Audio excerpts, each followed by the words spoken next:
Hey guys, and welcome back to Lulu and J Kitchen. And today's video, I'm going to show you how I make my buttered crab seafood. This is with my own version with coconut milk.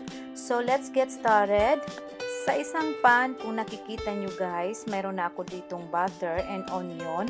At I add a little bit of oil para hindi masunog ang ating butter. So antayin natin hanggang sa maluto ang sibuyas. Once naluto na ang ating sibuyas, ito'y optional lamang guys. Kung gusto nyo mag-add ng chili, and then I add garlic and seafood sauce.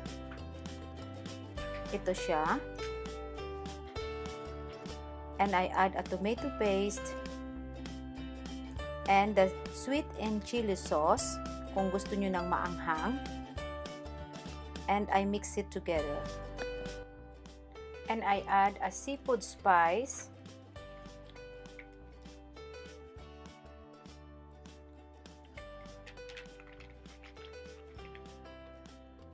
black pepper and salt,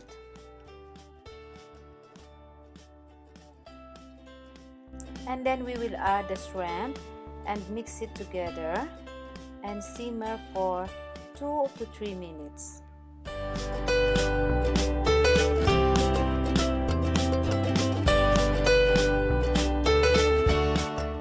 At saka natin i-add ang ating coconut milk.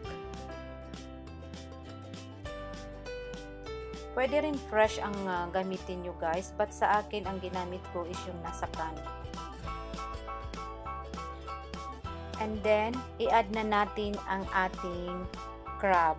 Ito guys ay pinakuluan ko na at nilagyan ko siya ng cinnamon powder and pinakuluan ko siya ng mga 5 minutes. That's it.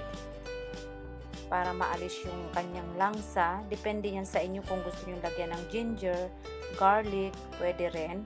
But sa akin, cinnamon powder lang. And then I add a fresh coriander para lalong mabango at masarap ang ating niluluto.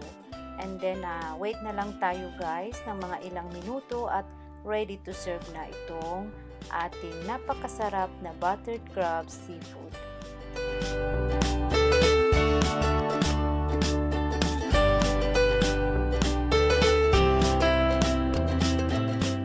And there you have it guys. So ito na ang ating buttered crab seafood at with matching white rice. So I hope nagustuhan nyo ang aking recipe, and if you do, don't forget to give me thumbs up and see you in the next one.